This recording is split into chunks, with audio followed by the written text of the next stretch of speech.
Hey there, Crovan here for the Drone Bay, and today we are taking a look for the first time in quite a while at my alpha account. And one of the things you'll probably notice fairly quickly, though I don't guess it shows it on the front page because I don't have any other clients open, it is not currently an alpha account.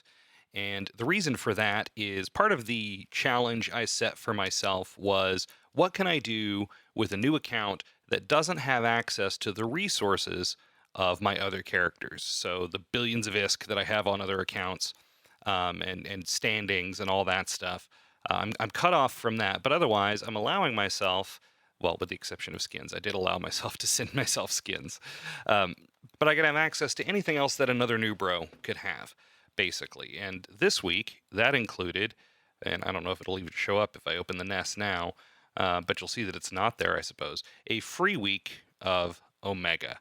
And interestingly enough, if you are trying to Plex accounts for the next few days, as I record this on the 18th of June, they're actually having an in-game Omega sale. So the price of Plex, after dropping when they had a Plex sale, is now spiking again because people are able to Plex for considerably less than normal. But I'm not actually quite at the point where I can do that with this account. Though if I played it more, I honestly might not be far off. So let's talk about what I've been doing. I have not been doing a ton of Insurgency on this account. I have been doing a bit. We can go in and check my LP here. So you can see I've run a few sites. But you'll also see down here some dominations loyalty points. And that's because in the first couple of videos where I joined the militia and then ran my first site and was talking about the rewards I was going to get, I did a big silly. And what I did was I bought Mecha Ball blueprints. And I did that because it's like, well, there's a lot of value to these. I think at the time the build difference in build cost was something like 25 30 million ISK. Of course, that's all got thrown into chaos by the Equinox patch. I was like, oh yeah, easy peasy, no problem. Except, and I had even said this in the video where I was talking about shopping the loyalty points store, it makes sense if I have access to all of my other resources.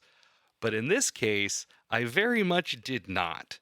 So I quickly had to decide what to do. I could list them on contracts, but the problem I ran into, again, alpha accounts can only issue a single contract per character. So even just moving ships back and forth between these tunes has been a bit of a nightmare, except in the instances where I can go to player-owned stations and deliver them back and forth instead of contracting them.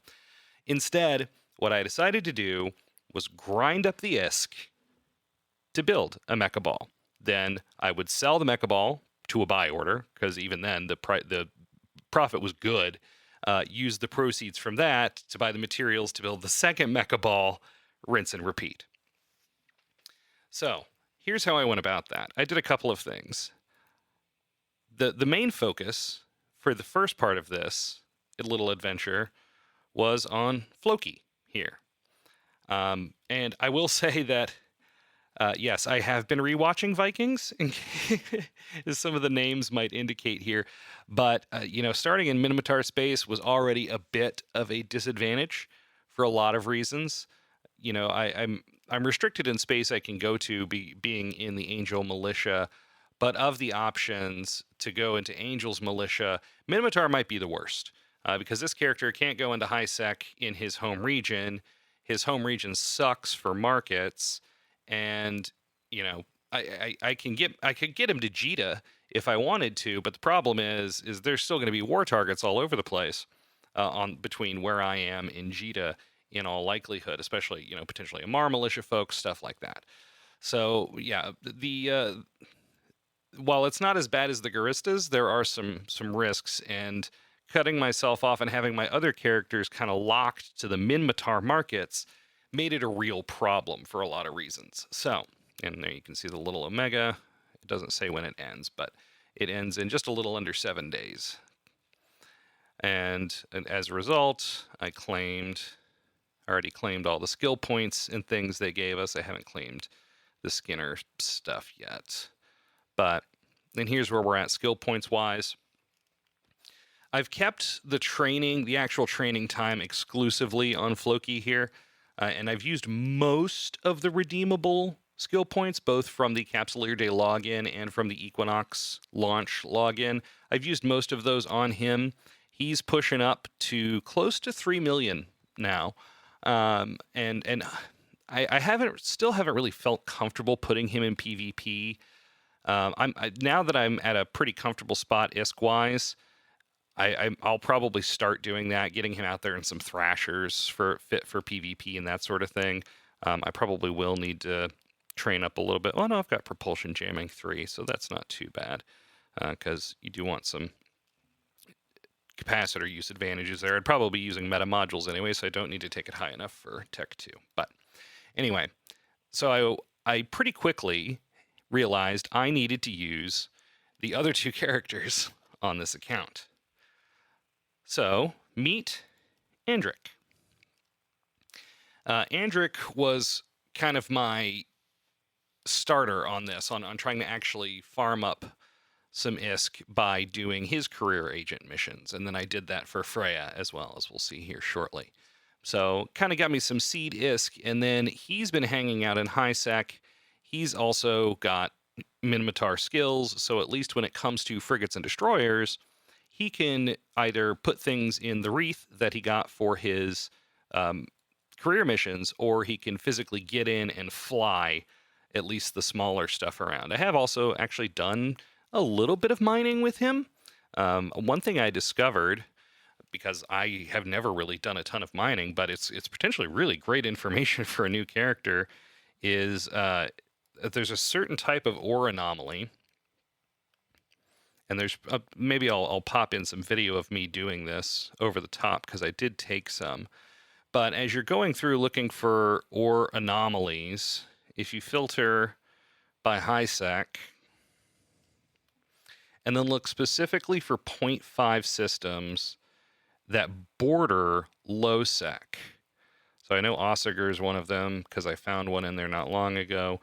But you look for these, and there's not any right now because they get jumped on fast. But here, like Odette, Torvi, potentially Acti, these are likely what are called border anomalies. And so you'll get asteroids in there that with materials that you don't normally get in high sec. Specifically in the ones that border high sec and low sec, you get something, I think it's called yttrium, which actually is a real thing.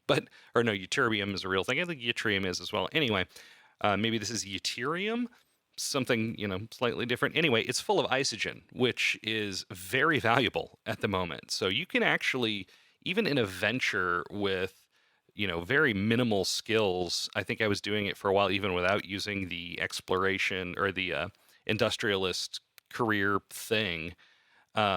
You're making you're making at least a few million, like up to potentially 10 million an hour if you can get one of these to yourself. Which is unlikely, but it's good money. So I did some of that, ran some other basic stuff. Like I said, I think I ran 2 sets of career missions on this guy, perhaps. I don't quite remember. At any rate, got a little bit of capital up and used that capital on another character. So this is Freya in Jita. And what I did with her, she also ran her career missions. She actually is Caldari. I started her here because I knew what I wanted to do with her, and that was take her to Jita and have her become a trade alt. And as you can see here, I think you might see some transfers in her wallet history, but that is between the other characters. Yeah, oh no, just a tiny bit. 20 million, yeah. So that was basically the money that I earned from the career missions on Andric, sent it over to her, and have been trading in Jita ever since, as you can see here. And it's been going pretty well. Just kind of using some of the general hints and tips that you see in a lot of places around. I might make a video on some of this. It's painful to do this on an alpha. I do not recommend it as a solo means to make money. So Oz has made video series of him using 3 alpha station traders to try to omega an account. I don't think that's going to be the way forward for for that's not the way to do it. And he knows that. He's doing it because it's an interesting challenge for someone who's so good at it. But it is a good way to, one, have a character consistently parked in Jita who can sell your stuff for you, and two, make some fairly passive ISK. But the star of the show is and always has been Floki. And as I said, I have run a few sites, but not many lately. And there's a variety of reasons for that. One is just time. I started a new job recently. I haven't had as much time in Eve. So I've been trying to spend what time I do have on my other characters, on Crovan and my other, I guess, main alts, you might call them. And then, doing a combination of Insurgency and some wormhole stuff. So Floki's just kind of gone by the wayside. I've logged in Andric and like semi AFK high sec mind sometimes while I was doing something else.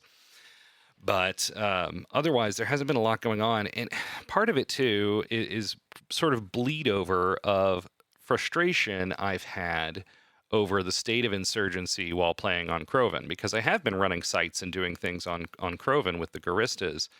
And if you caught episode 7 of the Drone Bay podcast, I kind of bemoaned the state of multi-boxing, and what I didn't talk about as much in there is the militias are rife with AWOXing, especially if you run into members of Frat who basically, are coming in and treating low sec and Insurgency and Fac War as their own little private playground a lot of the time, but not for reasons that are even fun, just to farm LP and generate ISK and generally be a pain in everybody else's butt. So it's been a little frustrating. Sometimes, when I have run sites, it'll be later on at night, but I don't feel as good about that, because if we look at this Thrasher that I'm sitting in, it's purely PvE fit. And this, while it is an incredibly lucrative activity for an alpha and a new bro, it doesn't feel quite right to me, if that makes sense, to do what is often referred to as seagulling. Basically coming in and swooping into sites. I don't seagull. I run my own sites, but I don't know, something about it running away whenever another solo destroyer or frigate comes in just feels wrong to me. So I don't know. I might address that. And like I said, now that I've got a few 100 million ISK on this account and assets in ISK, I'll probably start fitting up some PvP Thrashers and going looking for fights, and that might kind of reinvigorate my my desire to do faction warfare and Insurgency. So I guess, the initial question I asked when I started this series is, can a brand new alpha, do Insurgency? And the answer is it depends. Yeah, the answer is always yes. You can always try to do whatever you want. And if you want to do this to make money, either on an alt or as a new bro, absolutely. You can make money doing this. I could be making a lot of money. I'm not, for various reasons, but you could. The PvP side of things is a little bit more complicated. Now, on the one hand, you run into a lot of people, frankly, fit like this tune.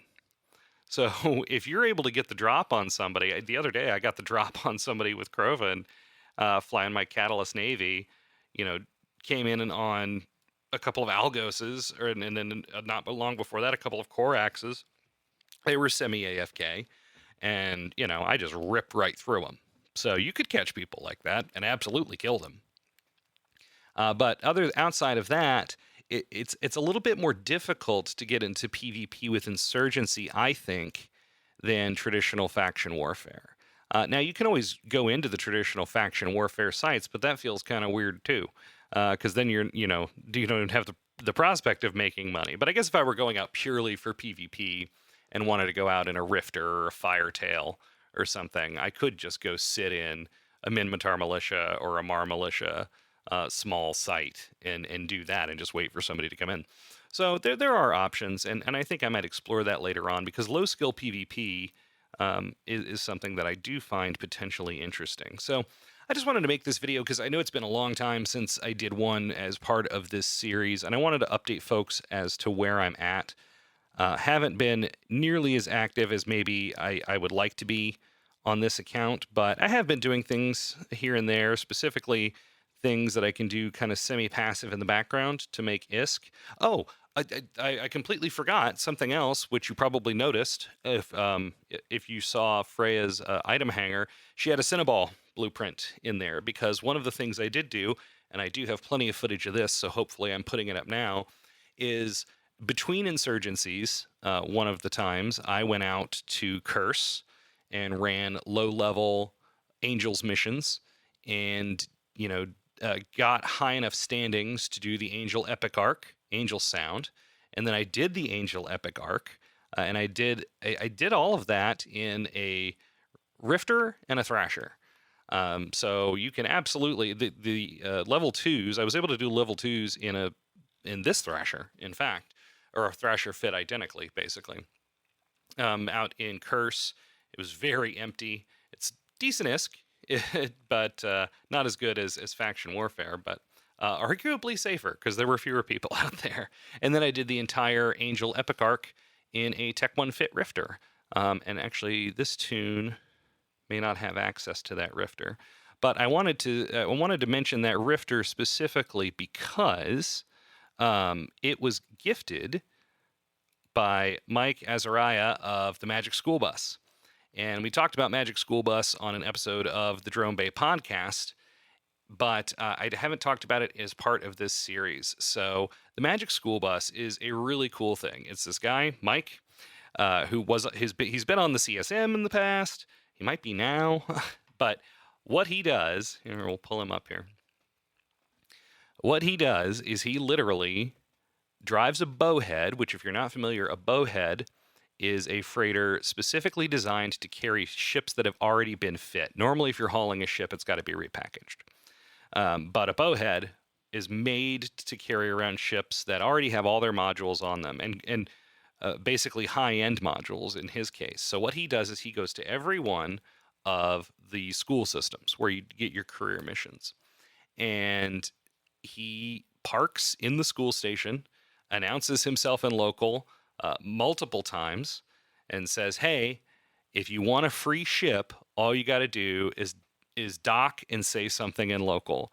And if you're a savvy Eve player, your first thought, as mine was the very first time I saw this a long time ago, was, okay, well, how does this scam work? It's got to be a scam. This is Eve. Obviously, it's a scam. It's not. It is one of the only times in Eve where something that seems too good to be true actually is. So Mike goes around, and I think if you're up to a week old, he gives you a frigate. If you're up to a month old or 2 week, anyway, if you're over a week old, he gives you a destroyer. I don't know if he hands out fitted cruisers, but I think if you're over a month old, he gives you a blueprint copy to build a cruiser, if I'm not mistaken. So anyway, he literally drives around whenever he's logged in and gives away free stuff to new bros and alts and whatever. And I did accept a ship from him. I accepted a very nicely fit Rifter, which made those early Angels missions a lot easier because it had metaphor guns and stuff like that, which, again, owing to the fact that I was using the Minmatar markets, were extremely hard to come by and extremely expensive. And I was able to kind of breeze through a lot of that as a result of the generosity of another player. So I did accept a ship, and again, I felt that complied with my rules because it's something that any new character and any new player could have gotten. However, I did log back onto Crovan afterwards and send Mike a couple $100 million just as a thank you for what he does for the community. And I think that's a good note to end on. I don't know what Floki's going to do next. He might start getting blown up. I don't know. The thing is Crovan's PvP life has been pretty active lately, and that's another reason that I haven't felt super compelled to try it on this tune, is I've been getting good fights on Crovan when I've been able to log in. So, but stay tuned. This is not the last we've seen of Floki, nor of Andric and Freya, the adventures of my alphas, who for at least the next 6 days and change are in fact Omegas. At any rate, Please don't forget to like, comment, subscribe. Our channel is growing at a great rate, and those are the best ways to help it continue to grow. We're still working on getting to Eve Partner and YouTube Partner. Both of those would be awesome things that would help both myself and Theris. Kind of subsidizes the accounts that we use for the game, and with Eve Partner would help us get things to you as well down the road. So a huge thank you to everybody who's watched this far in the video. And finally, one more thing, Crovan and Theris, we are both members of Noir, which is a mercenary corporation in EVE Online, one of the oldest mercenary corporations in EVE Online. And we are also enrolled in Garista's faction warfare in the Insurgency. So if you're interested in flying with us, there will be a link to the Noir Discord down below. The main corp is currently recruiting, as is the Academy. So if you're in a position less like Crovan and more like Floki here with only a few million skill points and not a ton of PvP experience, Noir Academy might be for you. Or if you've been a Care Bear your whole career and want to get in a little bit of the pew-pew, we'd love to talk to you as well. So come join the Discord, or you can join the in-game channel Cafe Space Noir Dot and talk to one of us, and we will get you hooked up with one of the recruiters. So with all that said, until next time, good hunting.